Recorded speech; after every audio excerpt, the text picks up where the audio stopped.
Baik, terima kasih. Bismillahirrahmanirrahim. Assalamualaikum warahmatullahi wabarakatuh. Waalaikumsalam. Yang saya hormati Kepala Dinas Penanaman Modal, yang saya hormati moderator,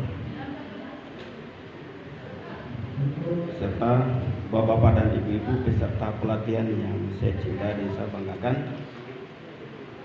Tadi baru saja kita selesai mengikuti materi pertama, yaitu mengenai kebijakan umum penanaman modal, dan selanjutnya kita lanjutkan dengan materi yang saya bawakan pada kesempatan ini terkait dengan kemitraan usaha skala besar dan UKM. Bapak-bapak dan ibu-ibu peserta yang saya hormati, tentu bapak dan ibu sudah mengenal apa itu UKM. UKM itu adalah singkatan dari usaha mikro, kecil, dan menengah. Apa itu pengertian UKM? Pengertian UKM itu menurut Undang-Undang Nomor 20 Tahun 2008 bahwa UKM itu adalah usaha produktif.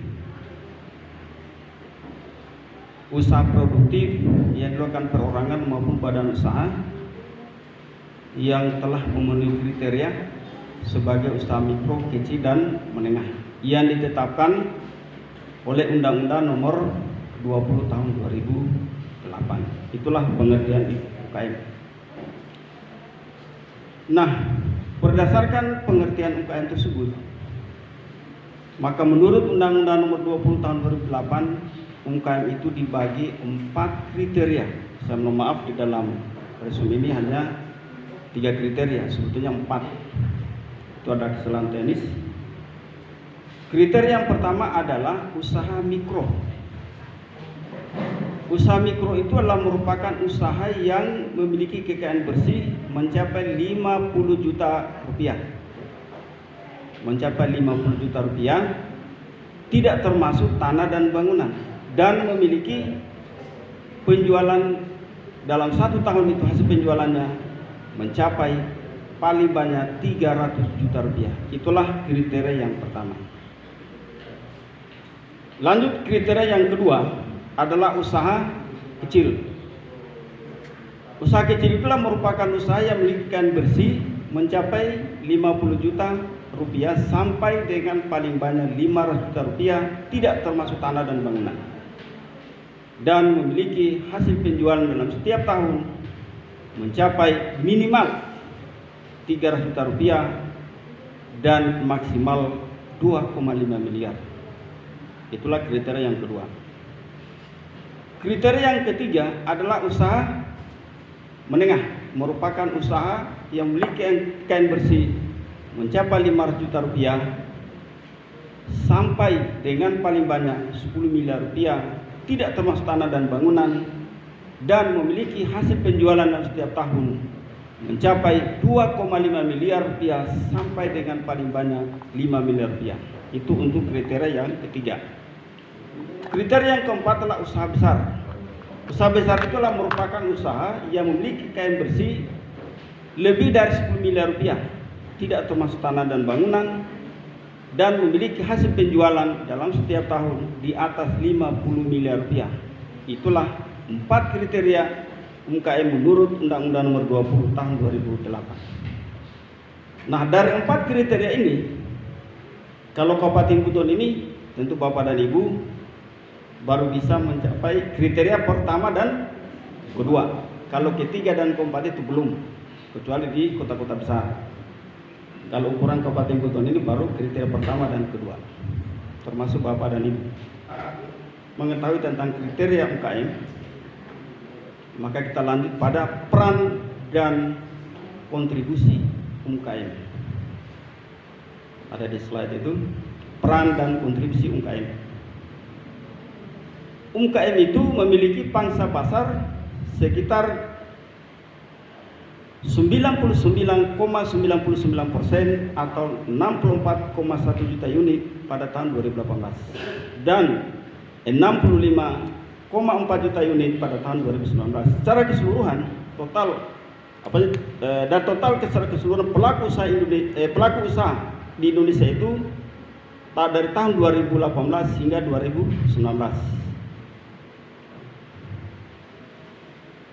Kemudian usaha besar dia hanya mampu sekitar 0,01% atau 5.550 unit pada tahun 2018 dan 5.637 unit pada tahun 2019. Jadi kalau kita bandingkan antara usaha UMKM dengan usaha besar dalam hal menciptakan lapangan kerja itu, UMKM itu mencapai 99%. Hanya 1% saja usaha besar. Itu luar biasa pelaku usaha UMKM ini. Kemudian kalau kita lihat dari sisi tenaga kerja, UMKM itu mampu menyerap 97% total tenaga kerja nasional. Sedangkan usaha besar hanya mampu 3% dari total tenaga kerja nasional. Jadi itu kalau kita lihat dari sisi membuka lapangan kerja atau menciptakan lapangan kerja dan menyerap tenaga kerja itu luar biasa UMKM. Kalau usaha besar itu dia hanya mampu 3% penyerapan tenaga kerja. Jumlah tenaga kerja Indonesia ini ada 120,598 juta orang.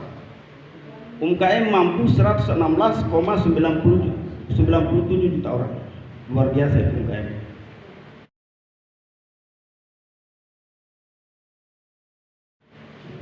Kalau kita bandingkan dengan usaha besar, kalau di saat COVID-19 ini pada tahun 2020 sampai 2021, UMKM itu tidak merasa itu. Tapi kalau usaha besar banyak bangkrut. Contoh, kalau di Bali itu dalam setiap hari itu jutaan orang wisatawan, baik wisatawan dalam negeri maupun luar negeri yang berkunjung di sana. Kemudian karyawan hotel itu puluhan ribu. Tetapi setelah COVID-19 mulai 2020 sampai 2021 kosong di sana, termasuk Wakatobi. Tapi kalau UMKM jalan terus, tidak kenal itu namanya COVID-19, termasuk bapak dan ibu. Kemudian selanjutnya kontribusi UMKM terhadap PDB. Tahu PDB? Kalau orang ekonomi tahu itu. PDB itu produk domestik bruto. Jadi kontribusi UMKM terhadap PDB nasional itu pada tahun 2018 dia mencapai 8.573,9 triliun ke PDB Indonesia atas dasar harga berlaku. PDB Indonesia pada tahun 2018 itu sebesar 14.838,3 triliun. Maka kontribusi UMKM itu dia mampu mencapai 57,8% terhadap PDB. Kalau tahun 2020 itu merupakan yang terendah sejak tahun 2015. Kenapa dia rendah? Karena itu dampak daripada COVID-19.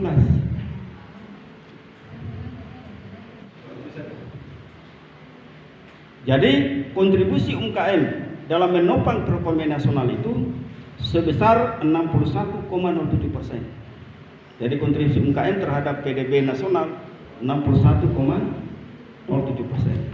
dari pembentukan produk domestik bruto atau PDB. Kemudian kontribusi UMKM terhadap ekspor non migas mencapai 14,37% dan kontribusi UMKM terhadap investasi mencapai 60,42%. Itu luar biasa itu UMKM. Termasuk bapak dan ibu. Kontribusinya terhadap perekonomian nasional.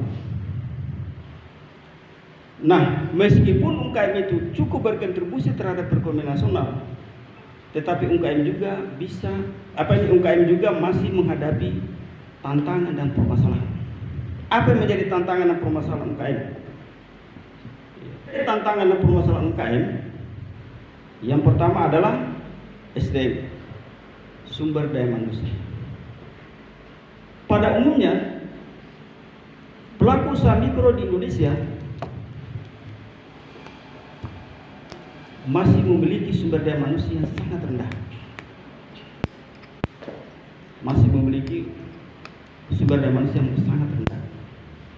Belum memiliki pengetahuan tentang manajemen bisnis yang benar. Belum mampu menciptakan inovasi. Belum memiliki kemampuan menggunakan kemajuan teknologi yang cukup. Itu permasalahan yang pertama. Tantangan dan permasalahan yang kedua yang dihadapi oleh UMKM adalah produksi dan pemasaran. Banyak pelaku usaha mikro di Indonesia ingin memperbanyak produksi barang dan jasa. Inginkan itu persediaan barang dan jasa itu dia lebih besar. Tetapi lagi-lagi tertumbuh dengan bagaimana cara mendistribusikannya, bagaimana cara memasarkannya. Karena rata-rata pelaku usaha mikro Indonesia belum memahami pemasaran secara online. Dalam rangka menghadapi era globalisasi seperti sekarang, pemasaran secara online. Itu Bapak dan Ibu sebagai pelaku usaha mikro harus belajar itu supaya mampu bersaing. Itu permasalahan yang kedua. Tantangan dan permasalahan yang ketiga yang dihadapi oleh usaha mikro adalah pembiayaan. Jadi pembiayaan ini adalah merupakan permasalahan yang paling mendasar yang dihadapi oleh pelaku usaha mikro. Pelaku usaha mikro itu ingin melakukan ekspansi usaha atau perluasan usaha, ingin mengembangkan usahanya di berbagai tempat. Tetapi lagi-lagi tertumbuh dengan terbatasnya modal. Modal yang sangat terbatas. Sehingga perkembangan UKM untuk mengembangkan usaha itu sangat lambat. Kemudian permasalahan dan tantangan yang dihadapi UKM yang keempat adalah kelembagaan. Pada umumnya pelaku usaha mikro belum berbadan usaha. Ingat, legalitas usaha itu sangat penting. Kalau mau ingin berkembang maju harus legalitasnya harus sudah dilengkapi. Stempelnya saja tidak ada. Apalagi mengurus NIB, namanya nomor induk berusaha. Kalau dulu masih ada istilah SIUP TDP. Sekarang itu sudah tidak ada. Dia gabung menjadi satu, yaitu NIB, nomor induk berusaha. Ini sudah diberikan kemudahan. Tetapi masih banyak pelaku usaha mikro belum memiliki itu. Urus NPWP saja sulit. Jangan sampai takut, jangan sampai dikejar-kejar pajak. Pajak itu penting.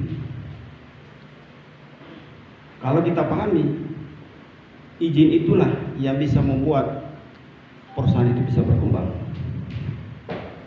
Dalam menghadapi era global ke depan, usaha itu harus legalitasnya kita betul kita perhatikan. Harus urus NPWP, NIB, nomor induk berusaha, NPWP. Tidak usah takut dulu dengan, jangan sampai dikejar-kejar dengan pajak. Tidak. Itu pemerintah itu sudah tidak serta-merta begitu keluar pajak, NPWP-nya sudah dikejar harus bayar setiap tahun. Dianalisa dulu, dikaji dulu usahanya. Ada yang namanya PTKP, penghasilan tidak kena pajak. Ada lagi yang disebut PKP, penghasilan kena pajak. Jadi Bapak dan Ibu tidak usah ragu, urus semua itu izin. Itu wajib agar perusahaan itu bisa berjalan dengan baik, bisa berkembang.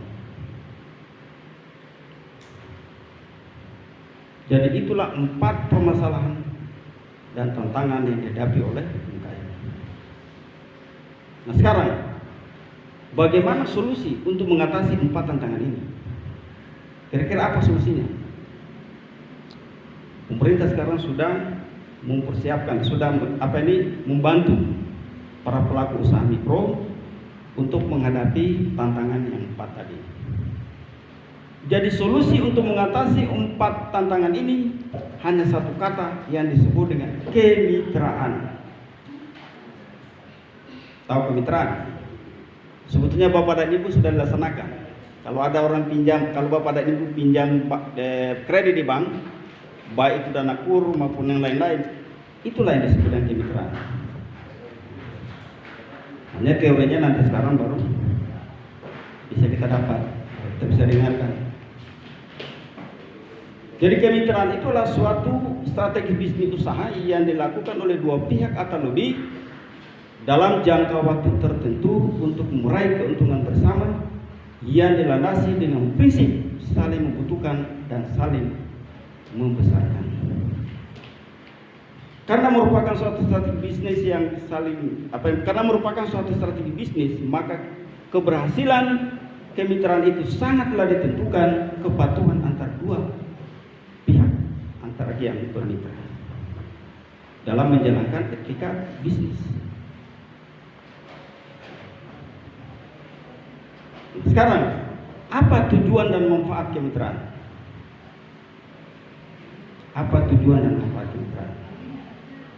Tujuan yang pertama adalah memberdayakan usaha kecil untuk mengurangi kesenjangan sosial sekaligus mendorong pemerataan. Dulu, kalau belum ada kemitraan, hanya mengandalkan modal sendiri, kesenjangan itu sangat besar sekali antara masyarakat pedesaan dengan perkotaan, antara tetangga dengan kita jelas akan berbeda. Kesenjangan itu ada. Dan pertumbuhan ekonomi tidak merata. Tapi alhamdulillah setelah adanya kemitraan, kesenjangan sosial bisa dikurangi dan pertumbuhan ekonomi bisa merata. Saya kira Bapak dan Ibu sudah bisa dirasakan setelah Bapak dan Ibu bisa bermitra dengan bank, bisa kredit, itu bisa teratasi. Sehingga kita tidak rasa lain dengan tetangga, kita tidak rasa lain dengan masyarakat yang ada di kota. Itu tujuan dan manfaat yang pertama. Tujuan dan manfaat yang kedua adalah memperkokoh struktur ekonomi nasional dalam menghadapi globalisasi. Ingat, hari ini kita berada pada posisi di era globalisasi. Globalisasi ini penuh dengan perubahan, penuh dengan kecepatan, penuh dengan kompleksitas, penuh dengan risiko-risiko dan tantangan, dan penuh dengan kejutan-kejutan. Kadangkala tidak sesuai dengan hitungan-hitungan kita. Tetapi manakala kita tidak memiliki sumber daya manusia, tidak mampu menciptakan inovasi, tentu kita kalah dengan anggota-anggota negara ASEAN lain. Karena sejak ditandatangani itu diberlakukan yang disebut dengan era MEA. Era MEA itulah era masyarakat ekonomi ASEAN. Itu berjalan pada tahun 2015 sampai sekarang. Jadi Bapak dan Ibu, inilah merupakan tantangan. Ke depan itu kita masih menghadapi saingan yang berat, namanya pelaku ekonomi. Ini menjadi tantangan kita. Tidak menutup kemungkinan ke depan akan berada di buton investasi itu. Nah, kalau berada di buton lalu kita tidak mempersiapkan diri, kita jadi penonton, bukan pemain, bukan pelaku pemain pembangunan ekonomi kepada, tapi kita menjadi penonton terbaik. Jadi kita harus mempersiapkan diri. Dari skillnya kita harus siapkan diri.